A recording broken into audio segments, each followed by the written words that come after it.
Et à un certain moment, dans la sourate de discernement, Allah intervient le prophète en lui disant Anzur kayfa darabu laka al-amthal. Regarde comment ils ont multiplié les allégories, les systèmes de démonstration mal fondés, fomentés pour détruire la révélation coranique. Après, bien sûr, il y a plein de propositions, d'explications de la révélation, mais qui ont été, toutes ces propositions, déconstruites par le Coran et expliquées, n'est-ce pas, la fragilité, la précarité de ces systèmes a été expliquée par le Coran. Jusqu'au le lecteur du Coran, le récitateur du Coran, il reste bouche bée, étonné devant le Coran, le réalisme du Coran qui va jusqu'à répliquer, jusqu'à riposter sur des futilités que s'il nous appartenait à nous les hommes, on les aurait snobés carrément. C'est quoi ça, quand ça vient de si bas, ça ne m'intéresse pas, je ne réponds pas à cette futilité. Mais le Coran, il va dans sa riposte jusqu'au... Parce que l'intérêt, en fait, l'importance d'une équivoque, c'est pas son importance absolue. Il se peut que l'équivoque, cette incertitude, soit très précaire, très légère. Mais le Coran ne la juge pas en soi, parce qu'Allah, subhanahu wa ta'ala, il sait, il est de tout instruit, Allah, n'est-ce pas? Mais Allah, il juge de l'importance de l'incertitude par rapport aux audiences qui, par rapport à ces ouailles, à ces gens qui prêtent allègrement leurs oreilles à ces raconteurs et à ces ragots, et donc ils se donnent la peine de descendre très très très bas pour répondre à une accusation telle que Mattakhadallahu min sahiba. Allah n'a pas pris une concubine. Voilà, Dieu il parle de lui-même et il réplique sur ça. Tu accuses un saint, un homme assez initié spirituellement, il va dénigrer cette accusation. Mais Allah, subhanahu wa ta'ala, c'est pas dans sa grandeur, il a accepté de répliquer parce qu'il sait que parmi les hommes, il y a des imbéciles, des abrutis, perméables à ce genre d'équivoque, et il se met dans leur peau et il réplique, il donne la réponse adéquate à ces accusations mal intentionnées.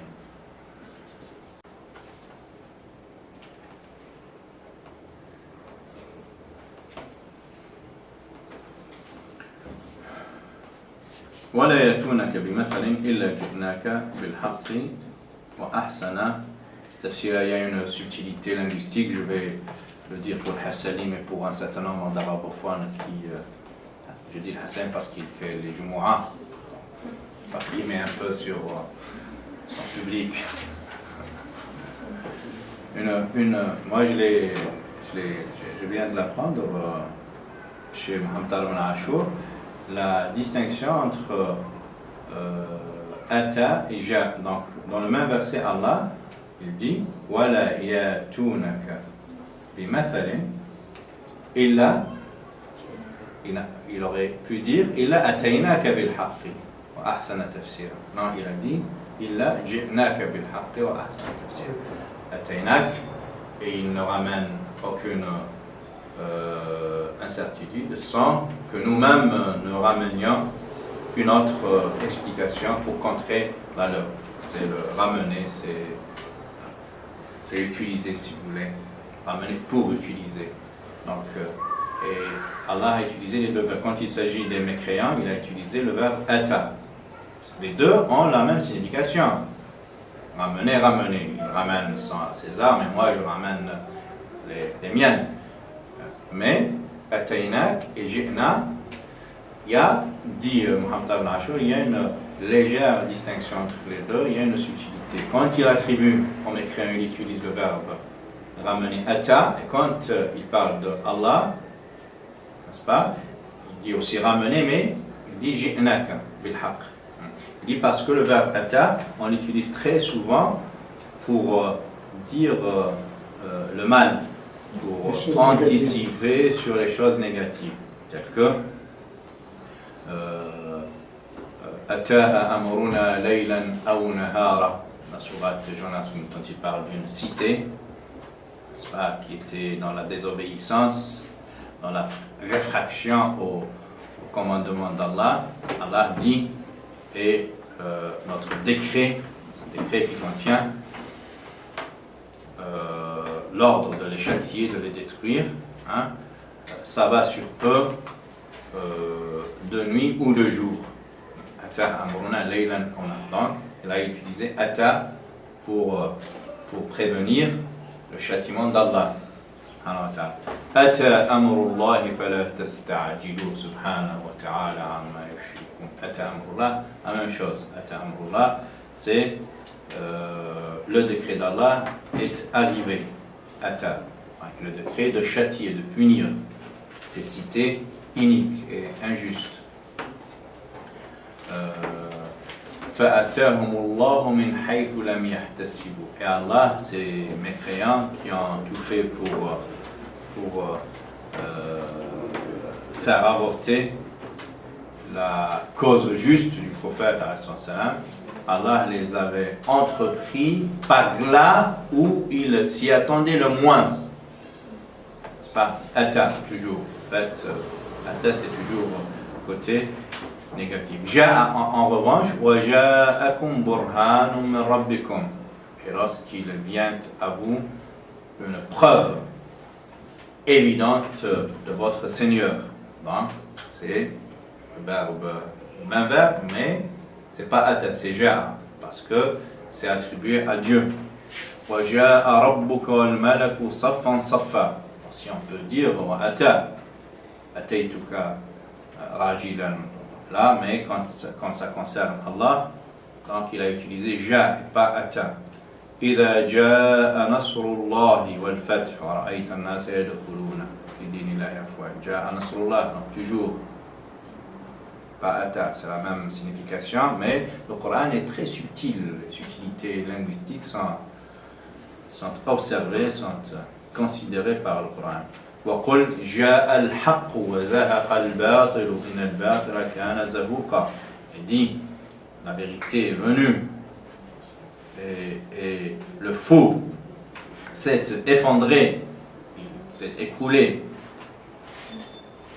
Voilà, et donc on peut traverser le Coran et presque très systématiquement on trouvera cette distinction entre les deux verbes, quoique sémantiquement ils recouvrent la même chose, mais selon quand on les utilise pour dire le mal ou le bien, on préfère l'un à l'autre. Voilà.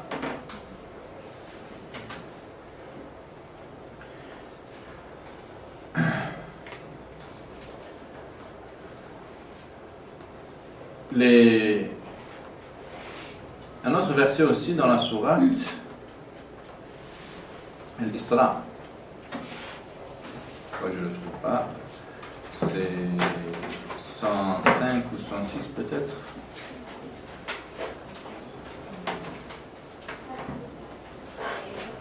وقرآنا فرقناه لتقرأه على الناس على مكث.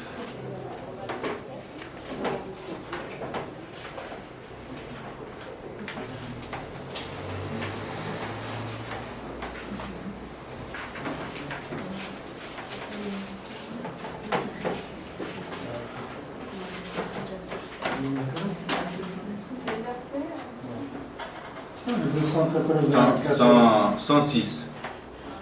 106. 293 après.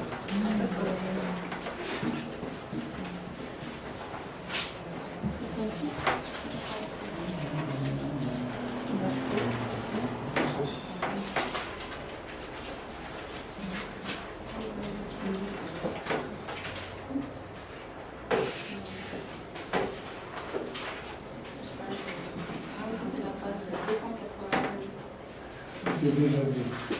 Nous avons fait descendre un Coran que nous avons fragmenté pour que tu le lises lentement aux gens et nous l'avons fait descendre graduellement. Progressif. Voilà, donc un verset aussi qui utilise un verbe qui est de la même souche du nom du Coran. C'est quoi le nom du Coran qui est de la même souche wa Coran faraqna? Furqan. Al-Furqan, n'est-ce pas? Hassalim, il est déboussolé. C'est le jeune. C'est l'effet du jaune. De jeune. Donc, wa Qur'anan faraqna. Allah a révélé ce Coran séparément.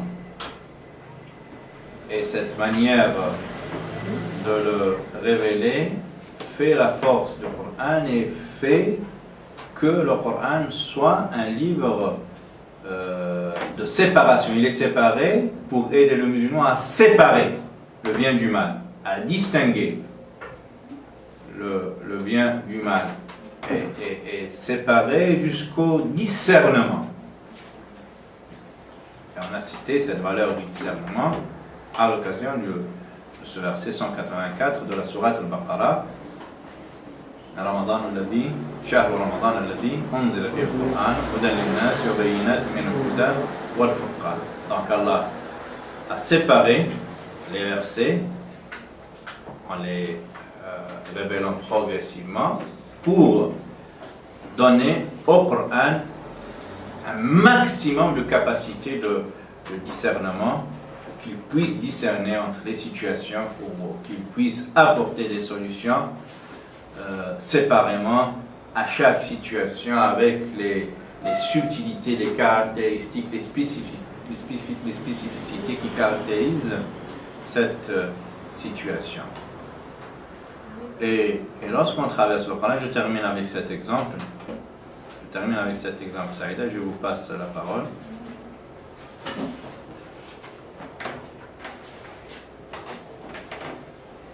Qui va dans le sens, en fait c'est un exemple qui rassemble les trois raisons de cette progressivité du Coran. Et tathbit al-fu'ad, pour raffermir le cœur et pour aider le prophète à détailler ce qui est comprimé, ce qui est d'ordre général, il le détaille, il le rend plus explicite. Et pour que le Coran s'intègre dans la cité et rentre en interaction avec les problèmes de la cité.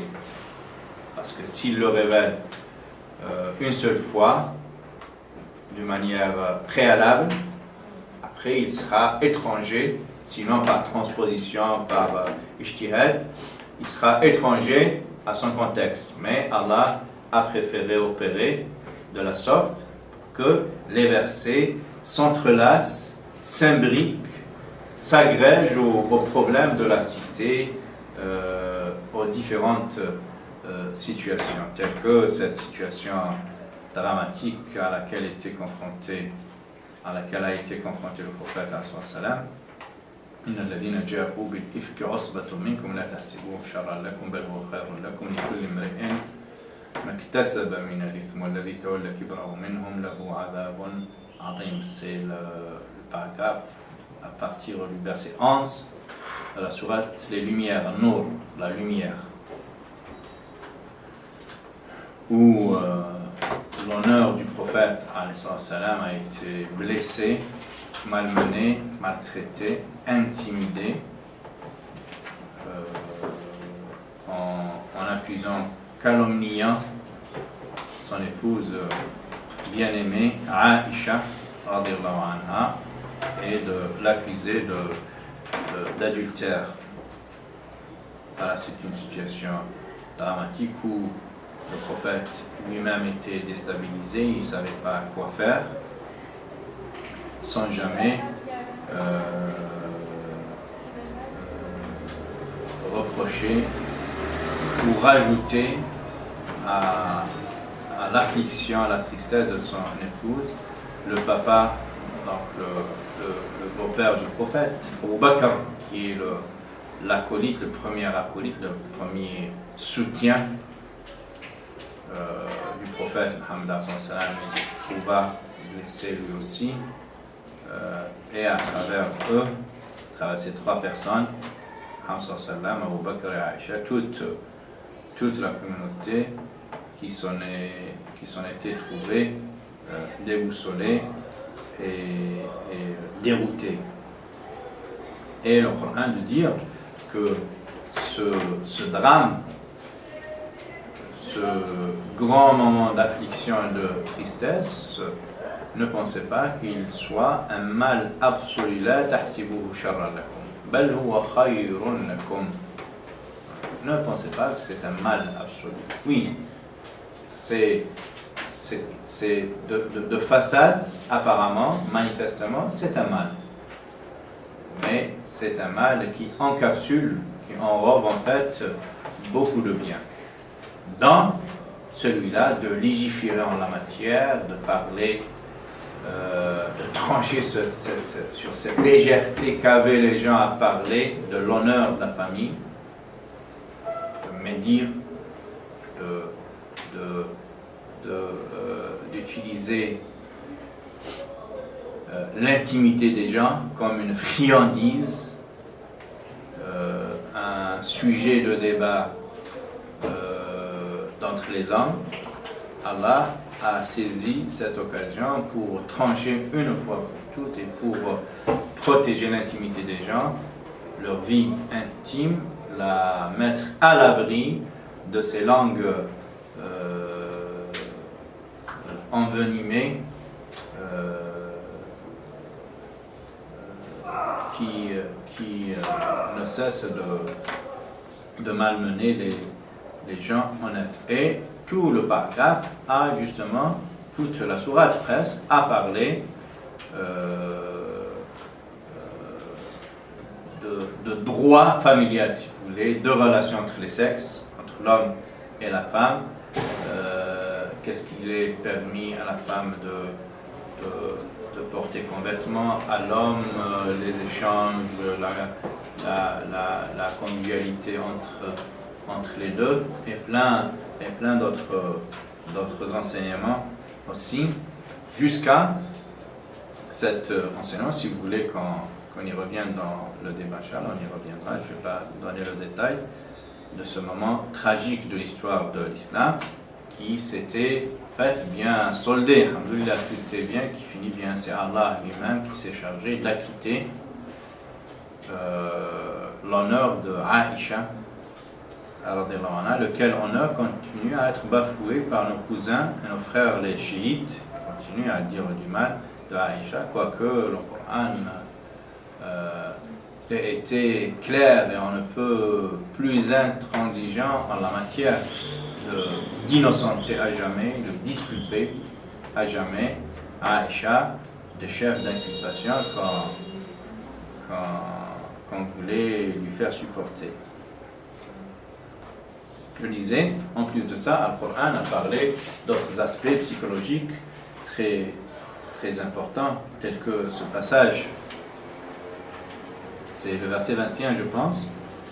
Vérifiez. Oui. Et vous qui avez cru, ne suivez pas les pas du diable. Quiconque suit les pas du diable, sachez que celui-ci ordonne la turpitude et le blâmable. Et n'eût été la grâce d'Allah envers vous et sa miséricorde, nul d'entre vous n'aurait jamais été pur, mais Allah purifie qui il veut, et Allah est audient et omniscient. C'est le suivant, c'est le 22. C'est pas celui-là. Et que les détenteurs de richesses et d'aisance parmi vous ne jurent pas de ne plus faire des dons de proches aux pauvres et à ceux qui émigrent dans le sentier d'Allah, qu'il pardonne et absolve. N'aimez-vous pas qu'Allah vous pardonne, et Allah est pardonneur et miséricordieux.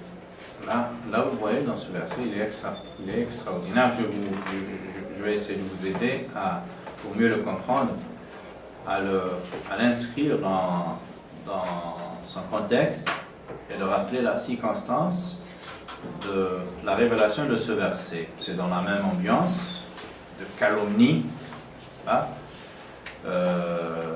Abu Bakr, qui était un homme très généreux, qui s'est voué à Dieu et qui a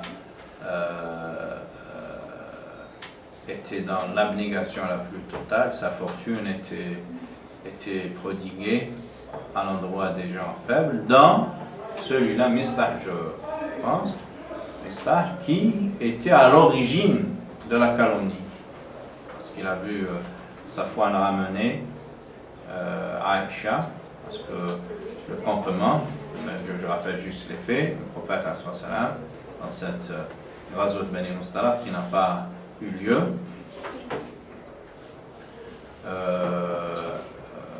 suite à des raisons, la guerre n'a pas eu lieu, et au prophète de passer la nuit dans ce chef-lieu,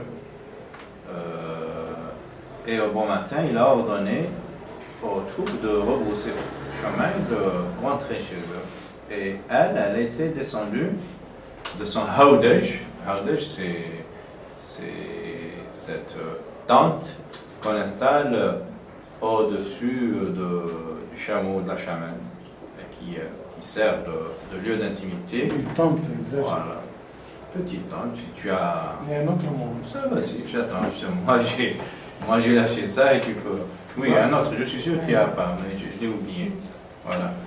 Donc... Baldaquin. Baldaquin? Je ne sais pas. Tu es enregistré. On dit Baldaquin à Saïda? C'est ça? Merci. Et tu as été confirmé par les Françaises de chez Françaises, par Carole, par Saïda. Ça y est. Et donc, voulant aller faire ses besoins naturels, elle, par effet de la fatigue, elle s'est endormie. Et à l'époque, il n'y avait pas de toilettes, donc pour faire ses besoins, on devait s'éloigner 2 kilomètres pour se mettre à l'abri du regard. Voilà. Et par effet de la fatigue, quand elle a terminé cela, elle a somnolé au moment où le prophète a donné l'ordre de rebrousser chemin et de lever le campement. Et comme Le baldaquin. le baldaquin était fermé, voilà, il n'avait pas réalisé le prophète l'absence de son épouse Aïcha. Et sa légèreté dans le poids. Et sa légèreté, bien sûr. Mais de toute façon, là, ce sont les commentateurs qui ajoutent ça. Oui, je te laisse ajouter parce qu'un chameau. Mais c'est vrai que tous les commentateurs ajoutent la légèreté de Aïcha. Oui, elle était svelte, elle était. Voilà. Pour dire l'agilité, la svelte de Oumna Aïcha, pour dire pourquoi le prophète ne s'était pas rendu compte. Mais de toute façon, même si elle pesait 2 quintaux sur une chamelle, ça faisait rien du tout et il n'aurait pas pu s'en rendre compte pour autant. Mais eux, ils rajoutent le petit poids de Aïcha pour justifier les armes. C'est pas grave. Hassanim, il est là pour signer, pour tamponner. Et donc, et à son réveil, elle a trouvé personne et elle a croisé les bras en attendant une solution. Et Safwan, qui gardait, qui protégeait les arrières du campement, l'a retrouvé. C'est lui qui l'a rêvé une deuxième fois. Elle a ressomnolé, si vous voulez. Et il lui a rabaissé sa monture et la lui a proposé, mais sans la partager avec elle. Il était à pied pendant que Aïcha a été sur sa monture. Voilà. Et ils sont arrivés, les deux, bien après l'arrivée du campement, ce qui a fait délier les langues des hypocrites. N'est-ce pas? Dans ce mistah, et même les faiblards d'entre les compagnons, n'est-ce pas? Se sont mis à salir leur langue, n'est-ce pas, en parlant de Aïcha, radiallahu ta'ala. Et Abu Bakr, très rapidement, je ne vais pas redire toute l'histoire, Abu Bakr, après que la tempête soit estompée, après que Aïcha, lui-même, le prophète, tout le monde ait été innocenté, purifié par la révélation coranique à jamais, il a décidé, dans un moment d'humanité, parce qu'il a toujours été l'ange, Abu Bakr, là, il a décidé d'être l'homme. Abu Bakr, il a décidé de ne plus donner des largesses à cet hypocrite Mustah qui était à l'origine de la calomnie. C'est la moindre des choses. La moindre des choses. Notre fille est d'accord avec la scène. Et Allah, donc il dit, à ce Mustah, jamais je ne donnerai le sou. Parce que de toute façon, toutes les largesses que je lui ai faites, ça s'est soldé par un acte odieux, ingrat de sa part. Et Allah, de lui répliquer et de se saisir de cette résolution humaine, mais pour le rappeler à une autre dimension, à une autre élévation qui est digne de ces gens-là. ولا يأتل أولو الفضل منكم والسعة أن يؤتوا أولي القربى واليتامى. Donc, لا يأتل لا يحلف, que les gens qui sont habitués de largesse, les braves gens comme toi, Abu Bakr, qu'ils ne jurent pas par Allah de ne plus faire les mêmes largesses qu'auparavant. Et il établit cette analogie, parce que l'analogie, c'est bien de faire l'analogie juridique, mais l'analogie théologique avec Dieu, elle est autrement plus importante. Et si vous voulez, ça donne une autre dimension, un hadith du prophète et un adage très français. Ne fais pas aux gens ce que tu ne veux pas qu'on te fasse à toi-même. Voilà. Allah a ramené cette maxime à une hauteur plus élevée. Ne fais pas aux gens ce que tu ne veux pas que Allah te fasse. Parce que toi, tu en tiens rigueur aux gens, parce qu'ils se sont manqués sur ton compte, ils t'ont blessé, et tu veux les dépourvoir de ton pardon, donc de tes largesses.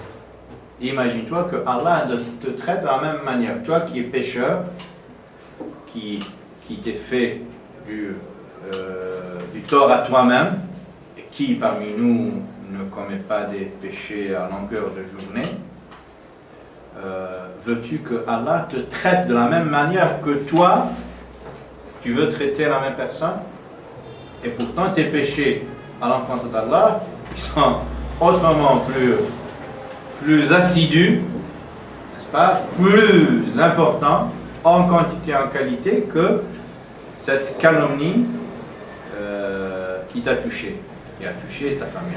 Elle est grave, on ne va pas la banaliser, la calomnie, mais comparé à toute l'insolence, à toutes les offenses que nous les hommes faisons à Allah subhanahu wa ta'ala, ce n'est rien du tout. Et donc si toi-même tu es pécheur et tu continues à aspirer, à espérer que Allah te pardonne, essaie de reproduire le même raisonnement avec tes subalternes, avec les gens qui dépendent de toi. Tu leur faisais des largesses, ils se sont manqués à ton égard. Essaie de prendre d'Allah un minimum de sa moralité divine. N'est-ce pas? D'où justement ce hadith que je ne cesse de le répéter. Allah khalaqa Adam ala surati. Donc Dieu a créé l'homme à son image, et son image éthico-morale. Et l'homme développe une sainteté, une élévation à mesure qu'il ressemble à Allah, à ce portrait éthico-moral, à essayer de reconduire ses qualités à hauteur de son insuffisance humaine, ses limites humaines bien sûr. Et donc là, Allah nous invite à lui ressembler. Dans ce verset, ce n'est pas un hadith, c'est un verset coranique dans lequel Allah nous invite à lui ressembler dans son